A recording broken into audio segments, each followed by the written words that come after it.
Jocelyn. Jean-Benoît. Louise.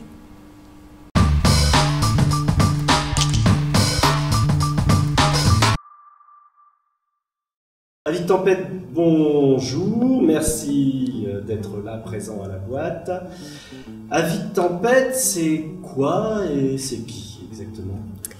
Alors, la compagnie Avis Tempête, c'est une compagnie de cirque contemporain, cirque de création.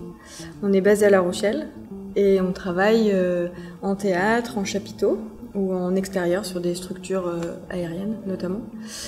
Et on travaille avec des circassiens, des musiciens et des comédiens également sur certains projets. Et voilà, là on est ici cette semaine pour continuer à travailler sur notre prochaine création. Oui, moi je suis une enfant de la balle, comme on dit. Donc c'est mon père qui a créé la compagnie en 92. Donc j'avais 7 ans, j'étais encore enfant. Et j'ai été baignée dans ce milieu-là toute petite. Et à un moment donné, j'ai décidé de faire le choix, j'ai choisi de faire de prendre les arts du cirque comme mode d'expression. Et de métier aussi.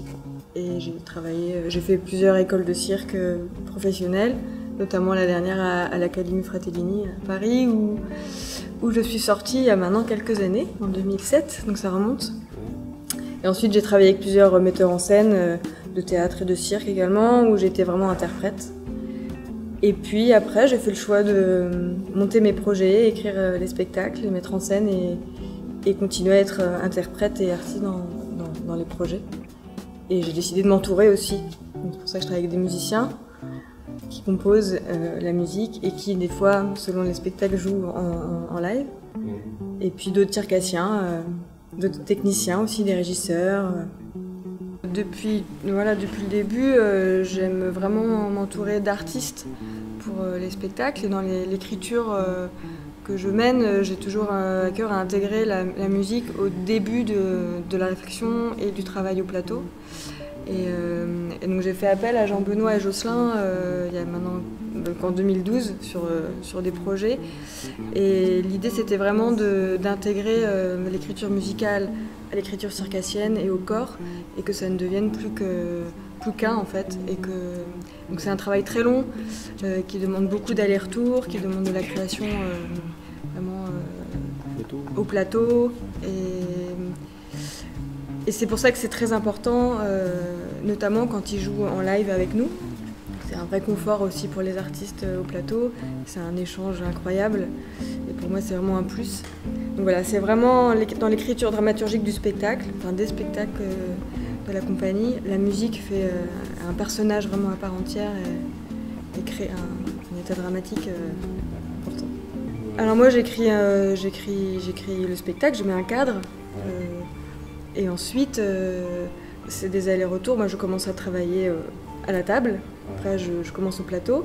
Après, je demande aux musiciens de venir. Et ensuite, le travail au plateau, c'est là où on tricote, où on travaille vraiment la composition physique et musicale en même temps. Ce projet, donc Mater, c'est un spectacle qui est fait pour être créé sous notre chapiteau. Et après, dans toute création de chapiteau, on n'est pas obligatoirement, on n'a pas toujours besoin d'être sous le chapiteau pour travailler. Et c'est des étapes qui sont aussi intéressantes, comme là, on prend un temps vraiment en salle pour travailler la musique. Et donc c'est un spectacle qui devait sortir en juillet dernier, avec le Covid qui a été repoussé et qui sortira en mars. Et là, on est 5 circassiens et on va vous parler en effet de la mer, de la figure de la mer à travers le temps, et puis un petit peu un hommage comme ça à cette personnalité. Toi, tu fais guitare, basse, clavier, Ouais. Tu composes aussi la musique. Comment tu te situes par rapport à ça? On a une belle complicité, tous les trois. C'est vrai que ça fait donc pas mal d'années qu'on travaille ensemble. Puis avec Louise, on s'entend assez bien sur le rapport à la sensibilité musicale, sur la création. Elle intervient aussi beaucoup dans ce qu'on propose. C'est pareil, c'est un aller-retour vraiment permanent entre on lui donne des idées, puis elle dit oui, non. Enfin, on avance comme ça petit à petit. C'est ce qui est super, c'est toujours très, très agréable. Et puis, oui, au départ, on est encore, enfin, c'est un processus de création assez court parce qu'on a peu de résidence de travail, on en a déjà fait une. Là, c'est la deuxième et après on va passer directement à la phase de studio. Voilà, et donc bon, là on prend le maximum de matière. Donc moi voilà, j'ai 2 claviers, la guitare, la basse, la voix, des effets aussi, plein de choses.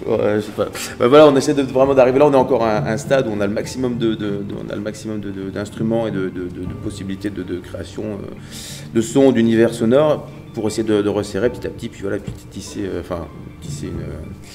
une trame musicale avec laquelle on rentrera, j'espère, avec un certain confort en studio, mais le travail va aussi se faire énormément en studio, en post-production, parce qu'on va pas, enfin voilà, l'idée, voilà, c'est d'arriver avec des formes les plus abouties possibles, mais après de faire un vrai travail de post-production, en fait, de travailler sur les sons, les effets, les placements, parce qu'il y aura aussi une multi-diffusion dans le chapiteau.